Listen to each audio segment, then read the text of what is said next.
Hello, Hockey World. Today is Tuesday, November 29th, 2016. I'm Dan Petru. I'm Russ Cohen from Sportsology, and you can see Jordan and Anna. Anna's our newest now. She's a deaf kitten, and but she's sleeping, so she won't even hear us. She can't argue with us. She doesn't care. Jordan with the forever with the commentary of the excitement of the show. And I'm Michael Marcello, and this is the HockeyBuzzcast here on HockeyBuzz.com. Gentlemen, there were two games last night in the NHL, a light night. Usually Monday nights are pretty light on I'm not sure why. Monday Night Football, maybe? Yeah, I was going to say, competition against Monday Night Football, the ratings have not been great. The game, I don't even know who I think did the Packers win over the Eagles? The Packers won, yeah. That's how out of tune I am with the NFL nowadays. Does the NBA play a lot on Mondays? It's a good question. I'm not sure. With arena availability and things like that. Yes, but you know what? There were like, I was looking right now. There were like 9 games last night in the NBA. And the NHL is always heavy on Tuesdays. It seems like Tuesday, Thursday, Saturday are the NHL nights. So there were 2 games last night. One that I pay particular focus to because of the recent news that's been going on regarding the Calgary Flames and potential of them making some deals was between the Calgary Flames and the New York Islanders at that wonderful facility in Brooklyn, the Barclays. It was a 2-1 victory for the Islanders over the Flames with Thomas Hickey scoring an overtime goal. Dan, one of the things that was brought up this morning was the fact that Ryan Strome, who has been, mostly down the last couple of years, is not too happy about the fact that he's been a healthy scratch the last 2 games. I mean, is this something do you think that's going to get resolved in terms of maybe him being moved within season, or is I honestly don't know. I mean, you could scratch 7 or 8 of the forwards and I wouldn't blink an eye. But it seems like he's the scapegoat, which is a little bit unfair. He hasn't been great, but I mean, like I said, I can name 6 or 7 other forwards who have been terrible too. I just don't know where the Ryan Strome is we saw his rookie year when he looked like the best player on the team for a large stretch of the season, scoring 50 points. I know part of it's confidence. I know part of it is this horrible, outdated system that Capuano is playing. I know part of it is they have him on the wing. He's a skilled player, and they got him digging in the corner, which, you guys know he's not going to win many of those battles just on size alone. Doesn't even matter on effort. Physics involved there. But he could be someone that gets moved. I would like to see him with a real coach and a real coaching staff before they gave up on him. I think it's a little – because he has talent and he shows flashes of it. It's frustrating. I know a lot of it's between his head. I know a lot of it is the system and he's playing out of position. It just seems like a combination of things right now. Now, with that being said – if Ryan Strome was part of a package that got him a first-line winger back, someone that they desperately could use, then obviously you consider it. But I am hesitant to give up on him right now. He's only 22 years old. Yeah, I wouldn't give up on him. I think the thing about Ryan Strome is you can't worry about where he was drafted. That's over with. You put that to the side, and you just look at him as a hockey player. I've watched him a lot, and I've seen him develop. I have. And I don't think he's regressed at all. I just think they haven't found, just the same way they haven't found the right thing for Tavares, they haven't really found the right combination for him either. Right. And so I think he's stuck in the mud with this. And I think because Capuano knows that his job is really on the line, he is now treating him sort of like a rookie and saying, you know what, I'm going to just play these veterans that are going to keep these games close. You're a little bit of a defensive liability. You're not scoring for me. I can't trust you. And I think that's where they're at. And it's not his fault. I think a ton of other teams would be interested in him if he were put on the trade market. There's no question about it. But they're not utilizing him right. I agree. Like I said, if you want him digging in the corner, playing a cycle game, that's not Ryan Strome. It's ridiculous. No, and that's nothing on his end. I mean, right. Well, this is an interesting thing regarding Strome and other players out there in terms of teams getting what I would say proper value for play. I mean, this is a top 5 pick. This is a kid who had a very good junior career, who had a very good first season in the NHL. He's a quality player, but the results of the last couple of years, I'm sure, have knocked his value down. But the thing is, the Islanders, it's not at a point now where they want to get rid of him and just get rid of him for any price. They want to get something in return for him, but teams are not doing themselves any favors when they play players, either out of position or in something that doesn't benefit them in terms of getting points. And now you've got a situation where, this is a 22-year-old kid who you should get a lot in return for, and they're probably not going to. Well, but you know what? Here's the problem with this, Mike. So when you have a coach whose job is on the line, and maybe even a GM whose job is on the line, sometimes they don't talk, or let's say they're not on the same page. They're not. And that's the thing. Right now, if I'm the coach and I think I could get fired tomorrow, I don't really care what my GM thinks. I'm putting in the lineup the way I see it and the way I can keep my job for self-preservation purposes. And so they're not thinking about down the line, Mike. Jack Capuano's not even thinking about next year. I'm sure of that. He's trying to get past the Penguins and Capitals coming on a back-to-back, which might get ugly.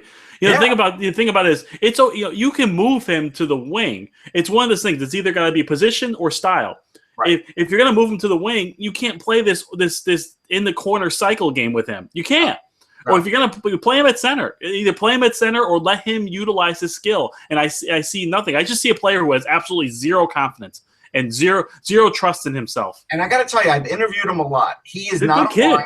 He's a good kid. Guy. He is a team guy. He's probably fed up, and he's not even saying he's fed up, but he's probably fed up. Mm-hmm. Yeah.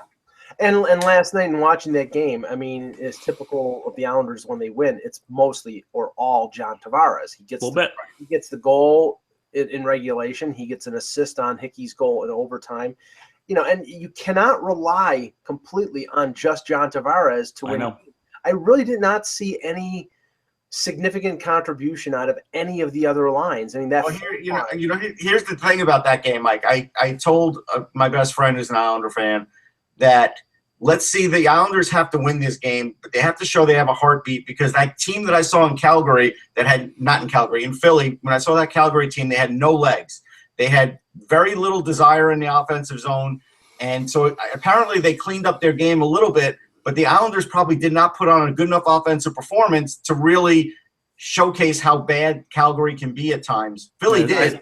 I saw two bad teams playing last night. Right, and that's the thing. So they edged out a team that's slightly worse than them. And actually the best shot on Brian Elliott in the third period was from his own teammate. I think it was TJ Brody off a faceoff, directed the puck toward the net, almost put it in his own net with about a minute left to go in regulation. So now, interesting that Arthur Staple reported last night that 15 teams were represented in the press box at Barclays. Didn't specify which team. I know he named a few. Tampa, Chicago, Philadelphia were a few of the teams. I think Colorado was there. Yeah, I would be shocked if Toronto wasn't there, because, and I've been writing about this the last couple of days because it seems to be gaining a little momentum.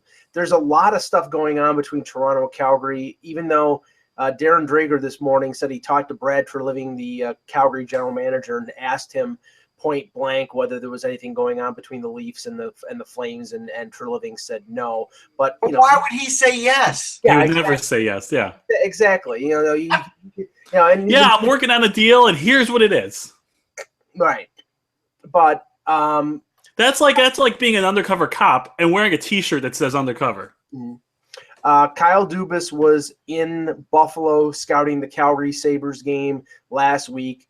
Treliving was in Toronto on Saturday, and Russ spotted Dave Morrison, the Leafs head of scouting, at the Philadelphia game. So I would assume that Toronto had a presence in Brooklyn last night. Now, all the talk seems to be settled around Hamilton and possibly TJ Brody, who has had a really bad season so far.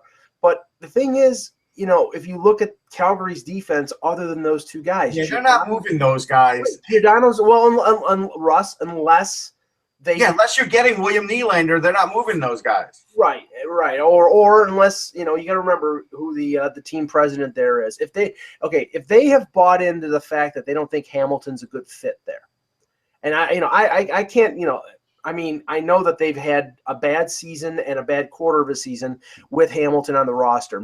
From what I've been told from someone in Calgary who watches almost every Flames game, it's sort of a Jay Bouwmeester situation where Hamilton doesn't play well with Giordano, doesn't play well with Weidman, doesn't play well with Brody. He just doesn't fit, and he's your highest paid defenseman. So if that's the case, and they need scoring help, which right now they're without Goudreau. I mean, then you could see something. And the Leafs are not going to be the only suitors for Dougie Hamilton if he truly is out there. But he is that is an expensive contract. It is almost $6 million. It is, but he's young, and like I said, I saw him have a really good game against the Flyers. So I'm buying that he is part of a team right now in turmoil.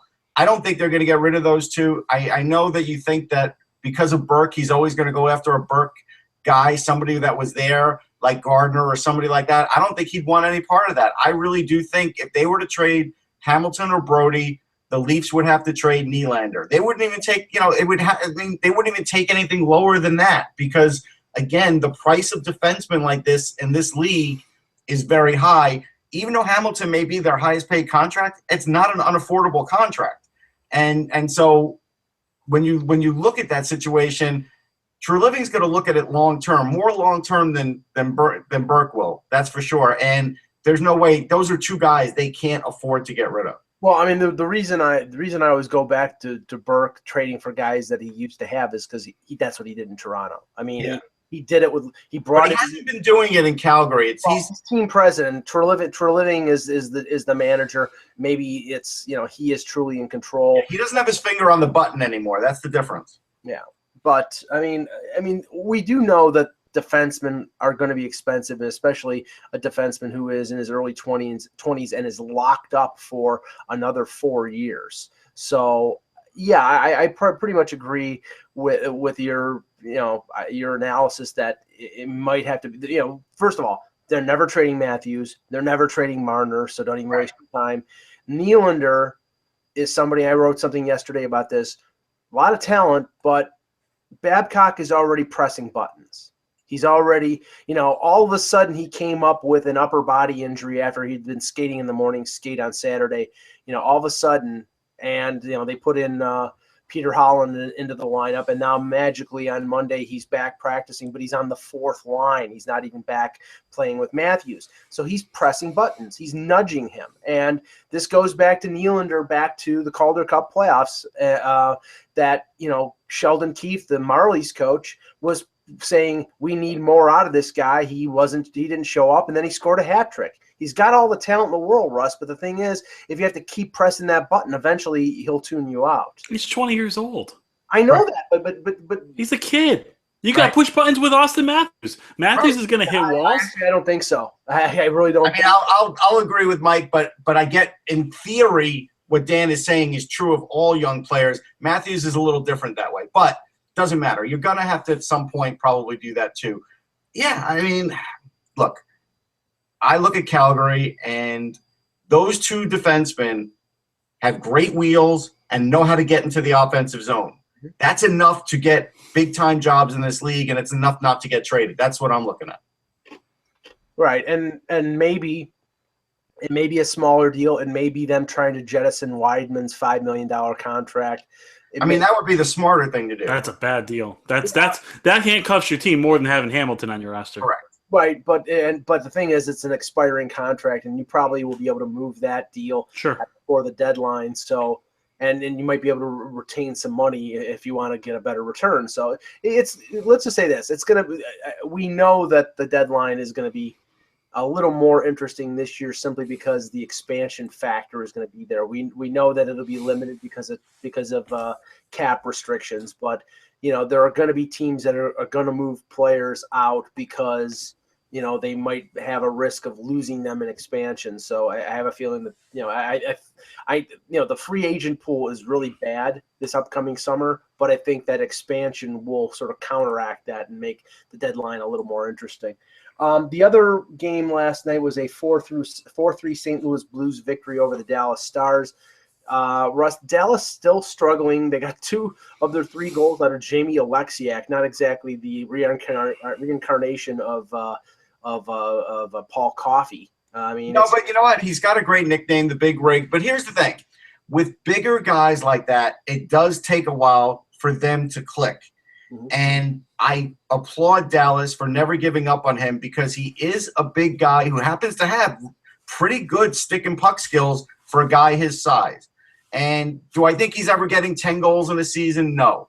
But do I think that, he could take up a lot of room on the ice and help you move the puck up the ice? Yes. And I think it's starting to come through for him, and I'm happy. I mean, actually, as we know, it's his sister, right, that was actually winning gold in the Olympics, in the Winter Olympics for Canada.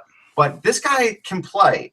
And so, like, I don't want to even say, well, yeah, you know, he doesn't get that many goals, and, yeah, they got 2 lucky goals out of him, whatever.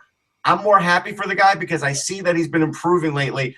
I do understand that Jamie Benn's frustrated, though, because he feels like his team is sort of hemorrhaging points in key games, and I get that. And that is something that could keep him out of the playoffs. You know, right now they're just hanging in there.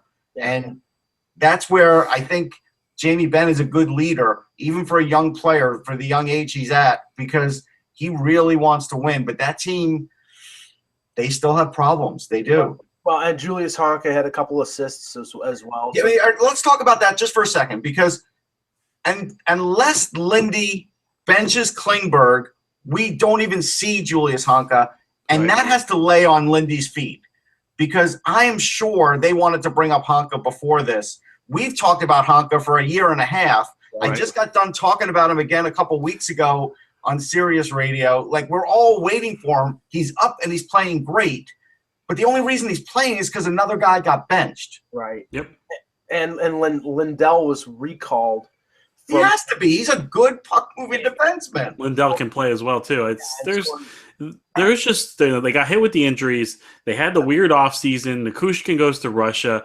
Their forwards are just a mess. They were never a bunch of stalwarts on defense. Their defense is a mess, too. We know what their goaltending is. There's just something wrong there. I'm not quite sure what it is. I know they got hit with a ton of injuries, but there's something wrong in that locker room between the roster and the coach.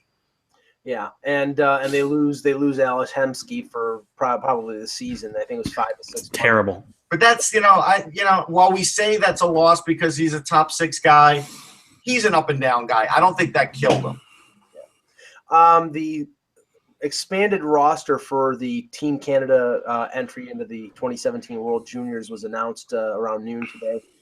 Just to name a couple players on the list here, and a few of them will be familiar to everybody here, but Matthew Barzal, Pierre-Luc Dubois, 3rd pick overall, Julian Gauthier, Tyson Yost, Michael McLeod, Nolan Patrick, who's had an injury-plagued year so far, Taylor Radish, who was somebody that I thought the Leafs might take late in the first round, who ended up getting taken in the second round, is having a really good year with the Erie Otters, Zach Senyshyn, Blake Spears, Dylan Strome, that's at forward. On defense, Jake Bean, Thomas Chabot, the first-round pick of the Ottawa Senators, Dante Fabro, Samuel Girard, Noah Juleson, former first of the Montreal Canadiens. And he's also had injuries, but he's worth it. Victor Mede from London, Philippe Myers, and goaltenders Carter Hart. Carter Hart will be the starter, I would think. You would think. Yeah, Connor Ingram and Michael McNiven from Kamloops and Owen Sound are the other 2 goaltenders. I would think Hart will definitely make that list. You can't say definitely because he's probably the youngest guy, right? So the thing is, McNiven's a guy who is a really good workhorse kind of a goalie. I don't think he's in the same league as the other 2. Hart, you just have to see, could he handle a series like this? Because he's never had anything like this in his life. He's been able to handle everything that's come his way, but you have to see how he looks in camp. You really have to be fair about it. And Ingram is really good. I mean, Ingram is great with his stick. He's a very athletic goalie. He is going to give him a real run for his money. I think it will be Hart too, but I think Ingram will be the next guy. I think that's the guy who really gives him a run for his money. I like this team. I mean, I argued Samuel Girard to death about 2 weeks ago because he's 5'9", but if anybody watched any of that Canada-Russia series, he was the fastest guy on the ice, and if he was pinching at one end, he was back to make a defensive play in that same sequence. So he's a guy who I really am high on and hope he makes it. Jeremy Lawson, I talked about him a few times with Ty on the show. He was not a first-round pick for the Boston Bruins, but he's going to be an NHLer the same way Brandon Carlo is. And so even though the Bruins get sort of picked on for that first round, the couple of defensemen they took after, they're good picks. So he's going to add some of that physical nature that you need to have on defense. They didn't go with like Logan Stanley, so they didn't go with the predictable. We need a big size guy. They went more with a speedy blue line. They went with a speedy blue line with Lawson being some of the muscle. Myers has a little bit of a physical side, and he looked great in Flyers camp. And so I've been high on him for 2 years now since I saw him in camp last year. And look, Fabro's smart as hell. I mean, Clegg is very good at everything. Shabbat is elite. Like, this is Noah Juleson. Like, he had been overcoming injuries, but this is a guy who plays a complete game too and has offense. This is maybe the best defensive core I've seen from them in a long time. And it's hard to argue any of these guys, but I think what they finally got over is I could not look at this team definitively and tell you the fourth line guys yet. Yeah. And so that's a good sign. Well, I mean, right now it looks like Barzal and Strome would be the top two centers. I mean, Sam Steele's having a phenomenal year in the Western Hockey League right now. Dubois probably factors in on the wing on the top two lines. And this team could get stronger because there's a possibility of Lawson Krause being sent back by Arizona. He's played in the World Junior before. So there's that possibility. And not that this is going to happen, but this is just a commentary on how good these players are this young. Connor McDavid and Mitch Marner are junior eligible, for this tournament. Not that it's going to happen, but just the point that don't think the Oilers are going to let McDavid go. Yeah, and I don't think the Leafs are going to let Marner go either. I thought that early in the season when a lot of people were concerned, including me, about Marner's size, thought they would let him play 30 games or so, go to the World Junior, and then evaluate from there. He's staying. I just have 2 more points. Go ahead. I was just going to say real quick about Marner. Actually, make your points, and I'll make mine because mine's a bigger picture. Go ahead. Remember, Mike, Dubois could still play center for them. It depends how they want to use him. So we don't know exactly how they're going to go with him in that. We know what like Columbus would suggest, but this Team Canada and Hockey Canada, they don't care, right? Yeah, so it depends on who else makes a team. If they want to go big up the middle and they let McLeod stay, or if they Steve can play center. I mean, they have a number of guys who can. There's going to be centers playing other positions. There's no question about it. With Team Canada, that's always the case. Yeah, and the other thing is, and even if you were going to have a fourth line, a guy like Brett Howden on the fourth line, it would be tremendous because he still has really good offensive ability too. So I got to say, this is the happiest I've ever been for a Team Canada roster in a while now. That makes me unhappy as a Team USA fan. I'll say that. Now, I'm not sure, Dan, you can make your point in a second. I'm not sure when Team USA makes their announcement. But if Team USA, and then I'm not putting on a Maple Leaf hat here, I'm just saying because this guy is dominating the OHL right now. If you do not choose Jeremy Bracco this time, why wouldn't he be on the team? You guys are insane. He wasn't last year. I know, but why wouldn't he be this year? There's no way he's not on the team. Listen, there's always a way. With Team USA. You're right. They're right. Yeah. I mean, it was baffling that he wasn't invited last year. This year he was invited to their summer camp, so it's more than likely he's in the loop, and he's having a great year right now in Kitchener. But we don't know the reasons why. Maybe it was because he left U.S. college 5 games into the season and went to the OHL. I don't know. All I know is that it was stupid, and Team USA was so much the worst. It hurt because the year before that, he and Matthews were the top scorers like for Team USA and pretty much in the tournament. And that hurt not having that the year after. And I'm sure Team USA, even though it seems like a fait accompli with Austin Matthews, I am sure they're calling the Leafs to chat about that anyhow because you have to. Yeah, well, right. That's not happening. But go ahead, make your point, Dan. Well, we're talking about Marner, and people are concerned about size and whatnot. It seems like that seems to be what we don't talk about size anymore. If you can play, it seems we talk about skating ability now. 10 years ago, oh, this guy's too small. This guy's too small. Now it's like this guy's too slow. I don't care that he's 6'4". I don't care that he's 6'5". I think if you can skate and you have a really good IQ, you can play. It doesn't matter whether you're 5'6" or 6'5". I think the thing we always talk about now is, oh, he's kind of a tweener. His skating isn't good enough. Oh, his starts and stops aren't good enough, as opposed to he's 5'9".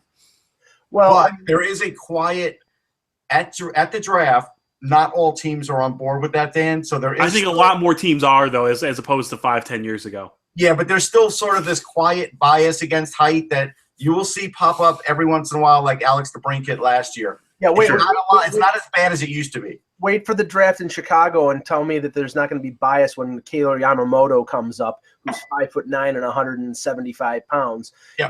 He's based on talent and the way he's producing right now in the WHL, he should be a top 5 pick. He probably will not be because he's only 5'9". And then a couple years later, everybody acts all surprised and the player's great. It's funny. Right. Now, and the thing is that Marner is not exactly small. He's 5'10", 5'11", although they list him at 6 foot. He's 165 pounds. Right. Just to give you an example for Yamamoto, not only does he have 31 points in 21 games, 17 are goals. Yeah, he can play.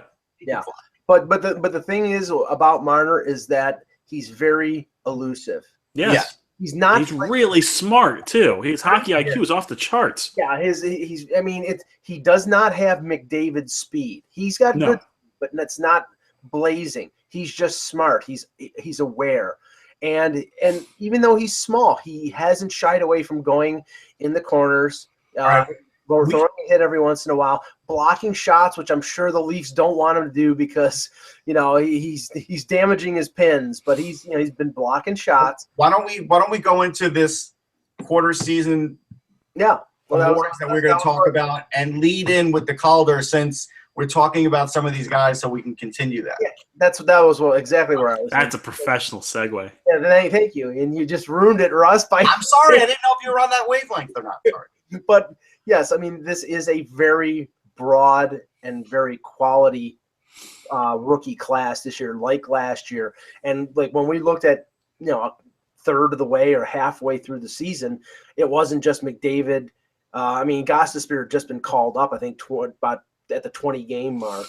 Yeah. And Panarin started off great. But, Domi and Eichel and Larkin, and there was just so many. I would say Parayko. There was just so many in this class. And I think this year is almost as good. But they only nominate 3. So at right now, if you were limited to 3, who would you pick, Russ?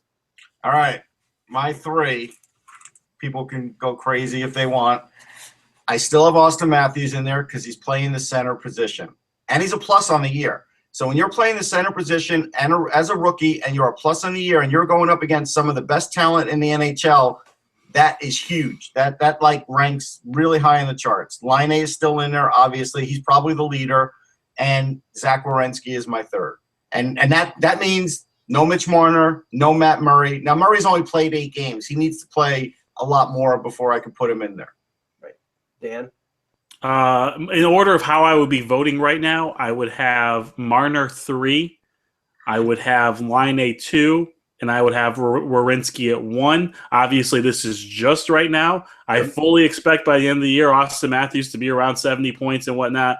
But look, it is hard to play defense in this league. It is hard to break into this league into a top 6 capacity. It's even harder for a 19-year-old to break into a top 4 capacity. To be the best defenseman on your team at 19 and possibly put up 50-something points, that means a lot to me, and that's why I think Werenski is right now who I would give the Rookie of the Year to. But there are so many great candidates. You might have 5 or 6 guys with 55-plus points. And right now, I think the most impressive thing about Werenski is the fact that he's carrying that team, not by himself, but carrying that team on his back in the playoff spot. And that can't be underestimated when it comes to, him.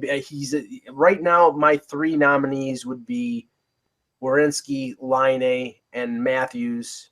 And I think right now, Werenski would win it. But the thing is that I'm concerned about from a Toronto perspective is if it gets to the point, maybe Line A drops off a little bit and it ends up being Matthews, Marner, and whoever, let's say Werenski, that the Toronto vote will be split. And that can happen. Yeah. And that, there haven't been many instances recently where there have been 2 rookies in the Calder from the same team. So that would be – yeah, so I can't remember the last time that would have been the case, but that there's a sizable portion of that voting block that one will. It could be Matthews, Marner 1, 2, and other guys do the same thing, and a guy like Werenski, and not to say sneaks in because he would deserve it because he's having a phenomenal year, but the Toronto vote, so to speak, would be split, and that.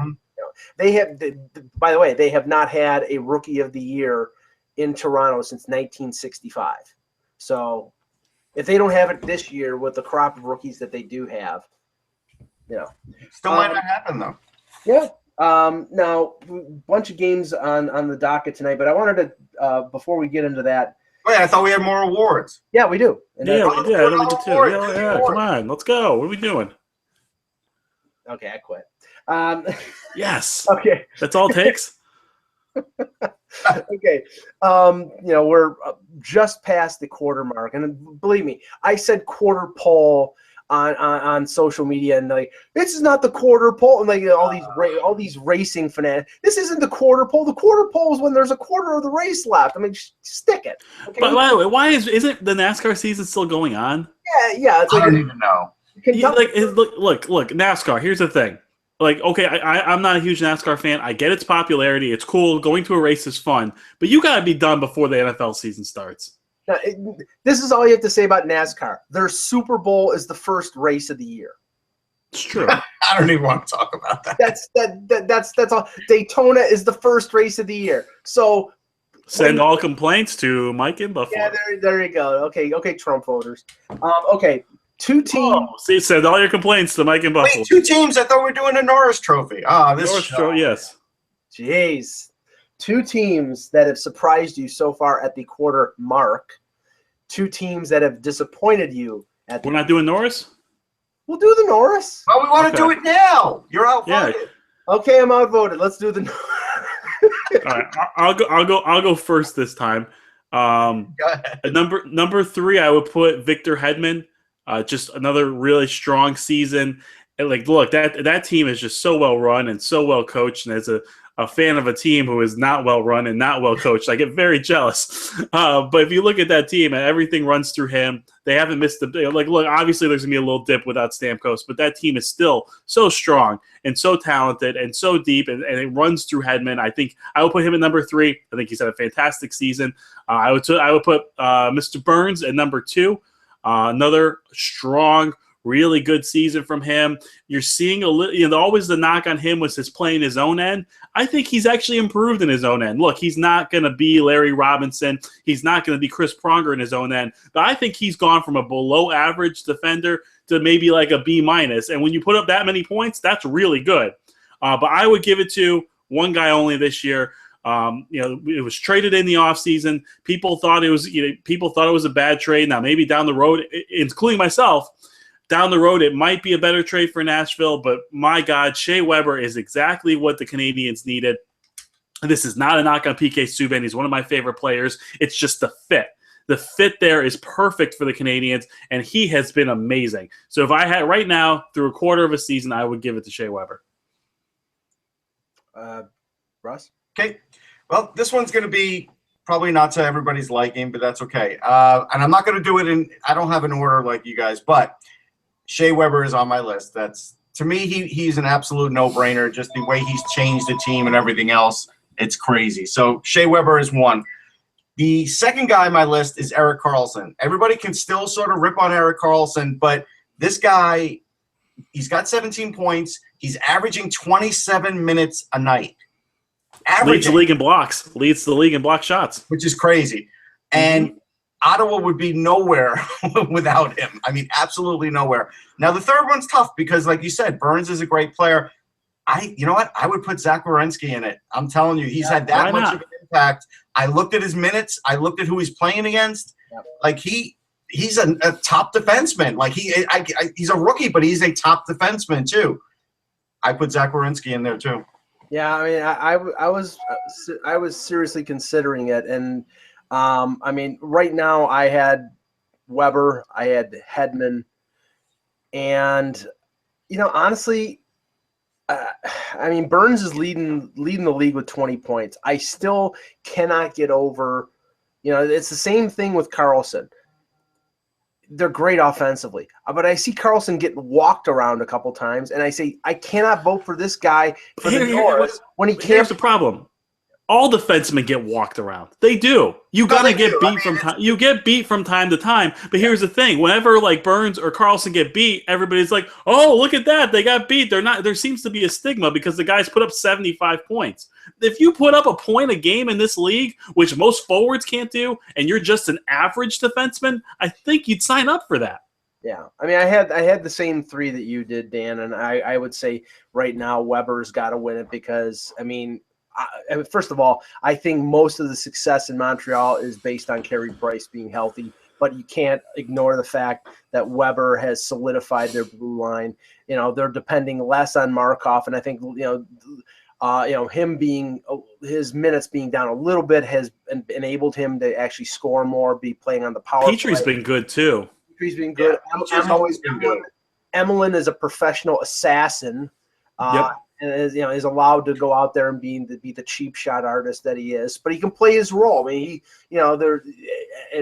but I don't think if Subban was there that all the pieces would have fallen into place. They probably would have had to play the other guys more to cover up for what Therrien thought were Subban's defensive flaws. So, but right now, I mean, it's a quarter into the year, and injuries happen, a few other things happen. So, I mean, we'll see. But yeah, by the end of the year, you're still going to hear from Duncan Keith. You're going to still hear from Roman Josi. You're still going to hear from Drew Doughty. Just like in the Calder, you're going to hear from Austin Matt. It's very early. It's very early. Yes. Ryan McDonough, even though he doesn't have a goal yet, he's had a fantastic season. He's had a fantastic season. Yep. Yeah. He's healthy. Yeah. And I mean, I think the Rangers have benefited from giving more ice time to young guys like Shea. Shay's been good. Shay's been really good. Nick Holden's been solid. Yeah, Nick Holden the last couple of weeks has been better. I didn't like him at the beginning. He's fit in well. Shea has been unbelievably great. Like Shay's been better than I thought. Shea offensively is showing offensive intelligence that I wasn't sure was there. I knew he'd be solid in his own end. Yeah. I knew he'd move a puck. I knew he'd be strong on his skates. Some of the plays he's making offensively are eye-opening. Yeah. Okay, I'll go first on the 2 surprise teams so far and the 2 disappointing teams. Surprise number 1, I thought they were going to make the playoffs. I didn't think they were going to be as good as they are the New York Rangers. I mean, Lundqvist is having a great year. Jimmy Vesey comes in. Sorry, Dan. Why? He's been great. I know, but I'm just saying, I don't hate him. I hated the circus of how he got to where he is. Yeah, I just wanted to talk about him as a hockey player. Right, and the thing was, he's an outstanding hockey player. Yeah, and they they definitely benefited from that, from Kevin Hayes coming in after losing 20 pounds. I mean, the Zibanejad injury is a bit of a hit, but so far they haven't seemed to be phased, and they have a plus 28 goal differential. So they're surprise team number 1. And the number 2 is Columbus. I mean, right now with Werenski, with Bobrovsky not having his usual, November injury that keeps him out for 6 to 8 weeks, they've avoided that early season slump. And usually they have to play like 750 hockey to make the playoffs in the second half. Right now, they're the leading wild card team in the East. And they're playing. I mean, they're playing really well, and Tortorella should get some credit. Although some people don't want to give him credit because he's so dislikable. No, you have to give him credit when you have to give him credit. Yeah, to coach. I lost my mic. Damn it. Always funny. I was just about to do one earlier. It never gets old. It's so weird, but Tortorella can coach in this league, and he can coach over a long haul, over an 82-game season. I don't think that's ever been in question. I just wouldn't want him to, with my best skilled players of my country, to try and win a 2-week tournament. I don't think he's a good fit there. I think he's a good fit for the grind of an NHL season. And you know what? He gets knocked a lot. He's hard on young players, and they eventually run him out of town when they become older. See LeCavalier and St. Louis. But he is good with young players. Yeah. The 2 disappointing teams for me, one is Calgary. I thought they would be a lot better than this. I thought they would contend for a playoff spot in the Pacific. The first sign was Brian Elliott. He's not a savior goaltender. He's at best a competent goalie, but their defense has been terrible. The other one, Sorry, Dan. It's the Islanders. Why are you apologizing? Yeah, no. Wait till you get to me and let me choose my teams. Okay, well, it's the Islanders. I mean, it doesn't have to be explained. They're just been a train wreck this year. Okay, you go. Go ahead, Dan. Actually, we have the same two teams for disappointments. We have Calgary. I think the bigger problem in Calgary is they can't play team defense. Right. Collectively as a team, they cannot play defense. No. Their forwards and their defensemen are not on the same page. I think Elliott's okay. I don't think he's a superstar goalie, but they would be better if they had some kind of defensive system as a team. Yeah. And it's not. I thought it was Hartley. It's just it's that collective group of players. I don't know what it is, but it's bad right now. I thought they'd get it fixed, and they have not. Obviously, I don't think there's a team more disappointing than the Islanders. They're an absolute dumpster fire. You can use any analogy you want. You can go to my Twitter timeline. You can read my articles to describe what I'm feeling about it. It's just an unmitigated disaster. I'm going to spare everyone with any more detail. It's just they are just an absolute. Okay, moving on to teams that I have been really impressed with this year. I thought Edmonton would be better. I thought they'd sniff a playoffs. I laughed at Eck when he picked them to win the division.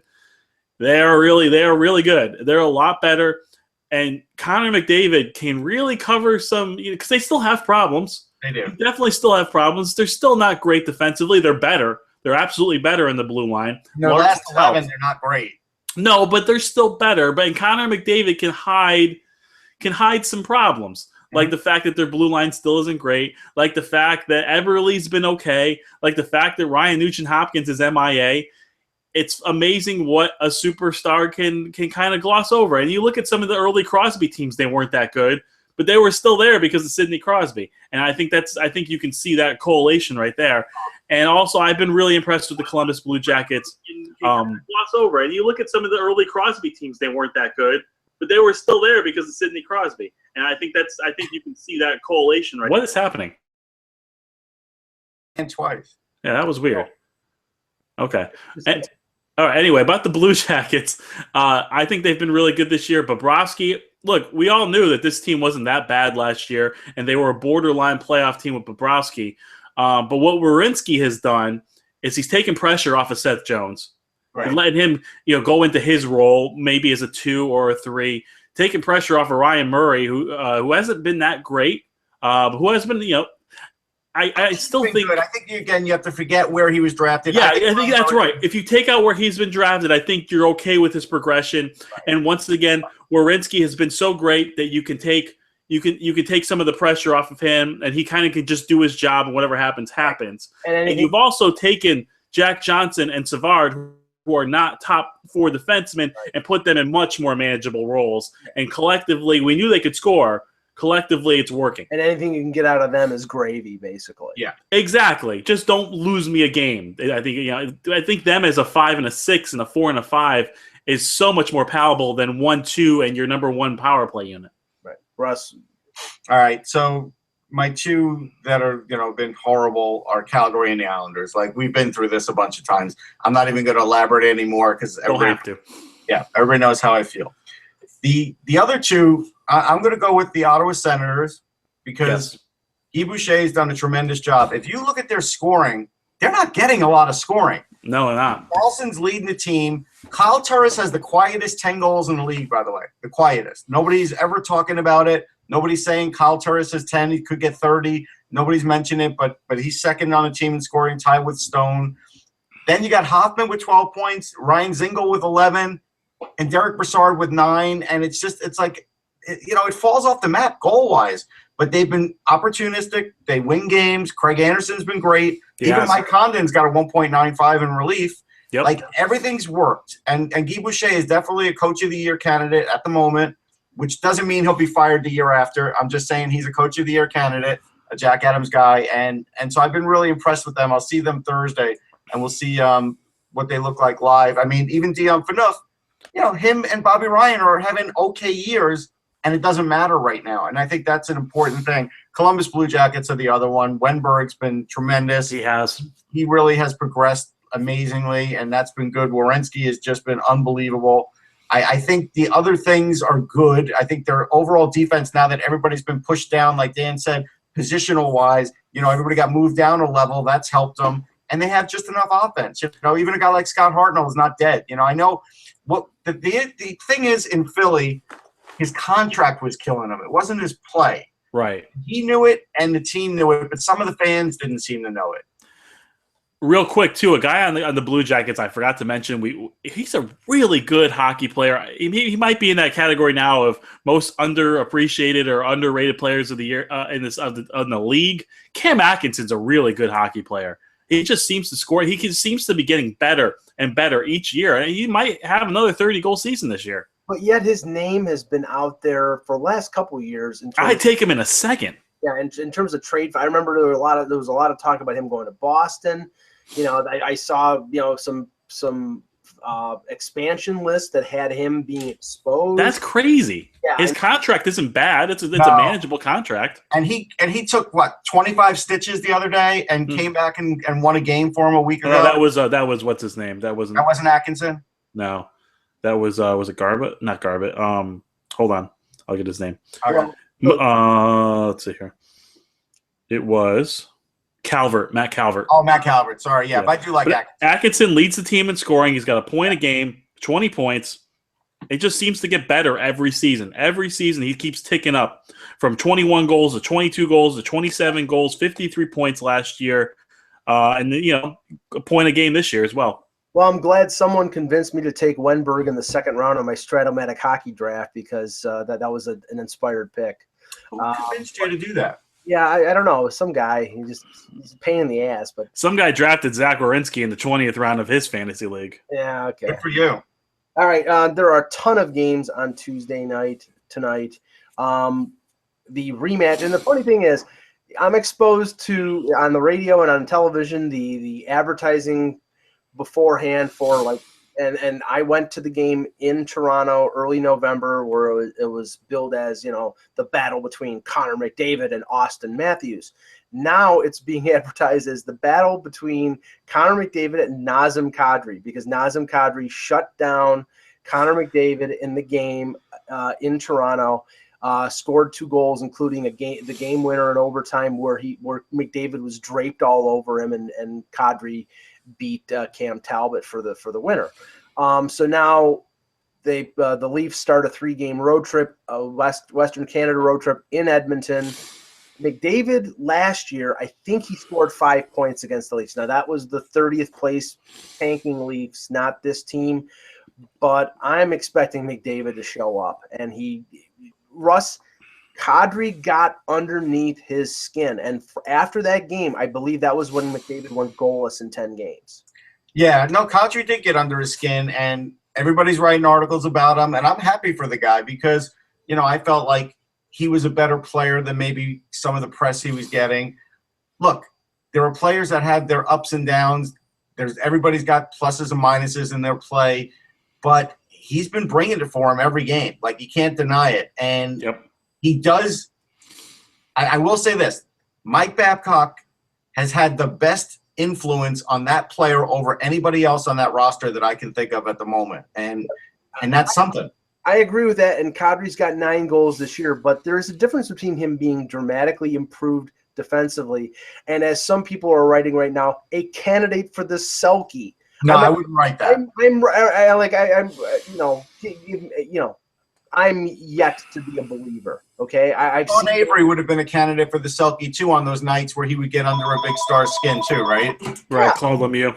Yeah, but I mean, as you said, Dan, the Oilers are dramatically improved. I think defensively, there's still some question marks. Oh, absolutely, but they're better. They're better. They are better. But Cam Talbot's had a good season too. He has, but they were 3-6-1 in their last 10.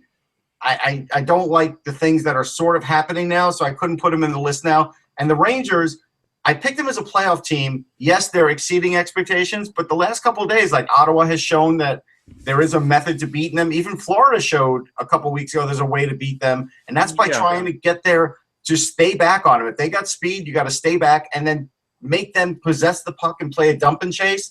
And AB doesn't like to do that. And they're not built. They built that team, and we talked about this in the offseason. I said it was either going to go one way or the other. I said it was either going to be a disaster or it's going to work. They basically copied the Penguins as a possession team, as a fast team, that they're going to just beat everyone off the puck. They're going to beat everyone to loose pucks, but they're not a team that's going to win a dump and chase game, or they're not going to win board battles or cycle down low. They're not built that way. And I don't think they're great possession-wise either.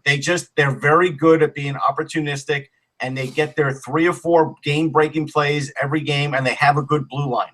That's their and a great goalie. That's their strength. Their defensemen have done a great job of starting breakouts. You know, they like you said, they don't possess the puck as much as Mark Stahl, for the much maligned Mark Stahl. I had that conversation with him a couple of days ago, and he's really enjoying that because we all think, hey, Mark Stahl, since the eye injury, has been like an average defenseman, right? But before that, he was great. Like we knew how really he was one of the top guys. He's an all-star. He's an all-star defenseman. Shutting down players in the league. But since then, he's had to sort of recoup his career a little bit, and now he's starting to be able to show a little bit of offense again, and it seems like that's been fun for him, so I'm happy for the guy.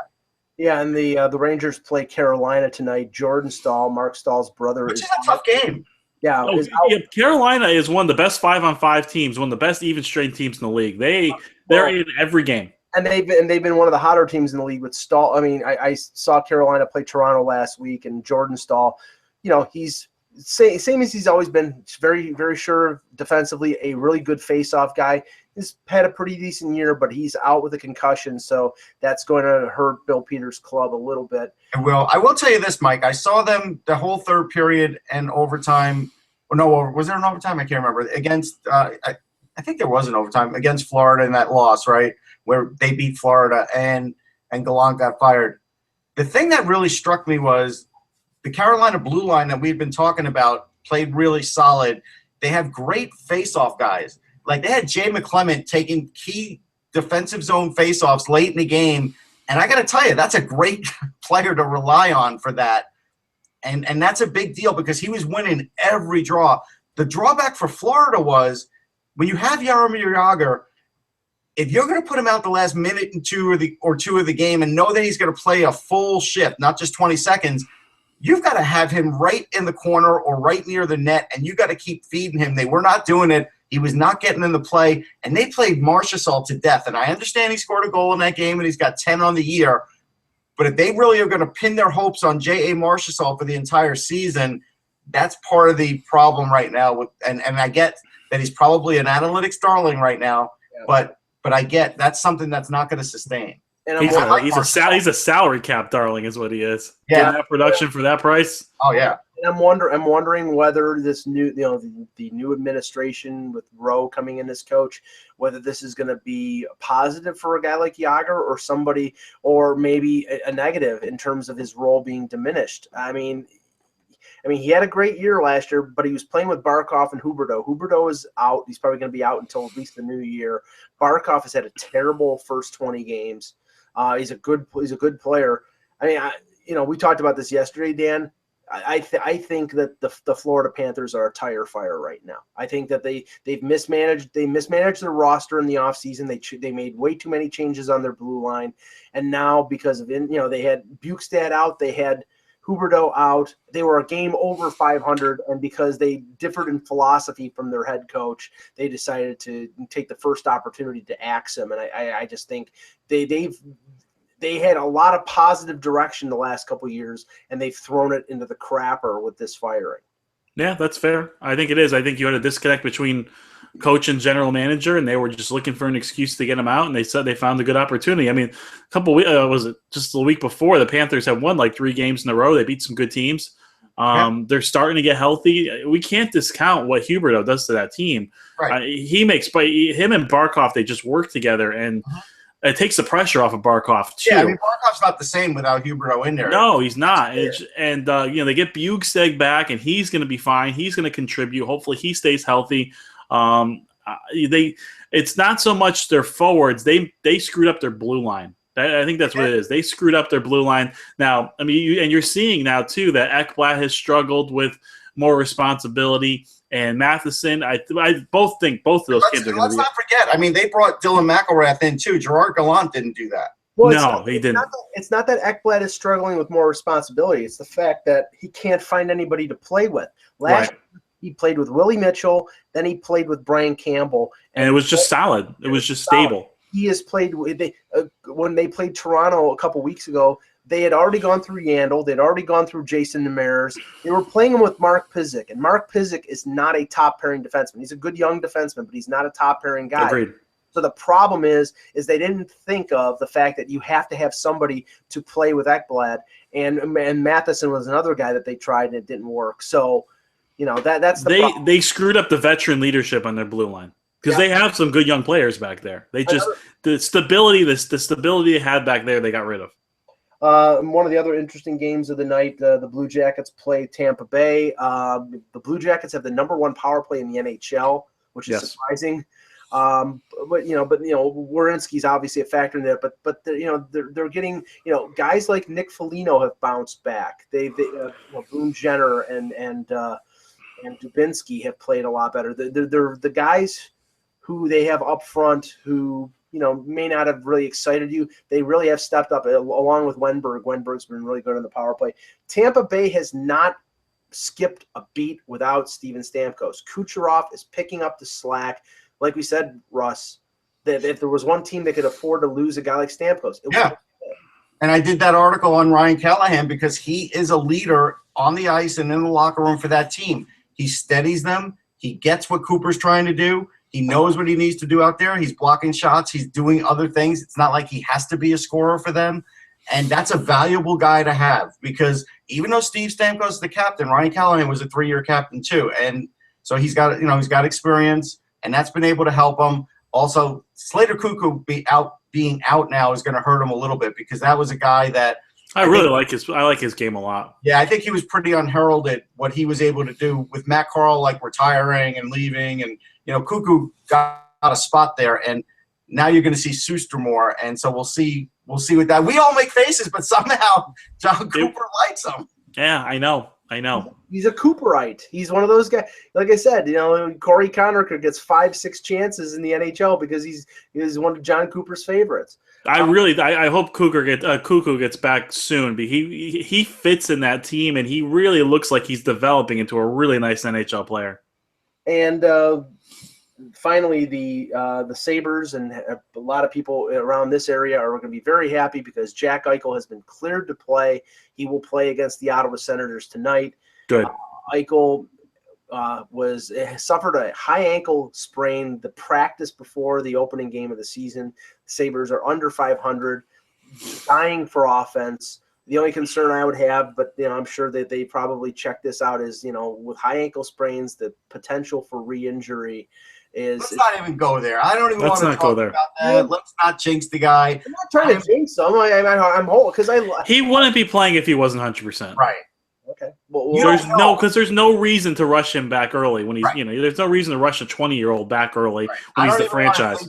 I just want to be happy for the guy and watch the game and see him get through a game. I don't even care if he scores. I'm just a big fan of the guy, and I want to see him do well. All right, guys. Good show. We will be back tomorrow with another edition. Probably we'll be doing a show later in the afternoon. We'll let you know either via Twitter or X blog on HockeyBuzz. For Dan Petru, for Russ Cohen, I'm Michael Agello. Thanks for watching, and remember, without the buzz, it's just hockey.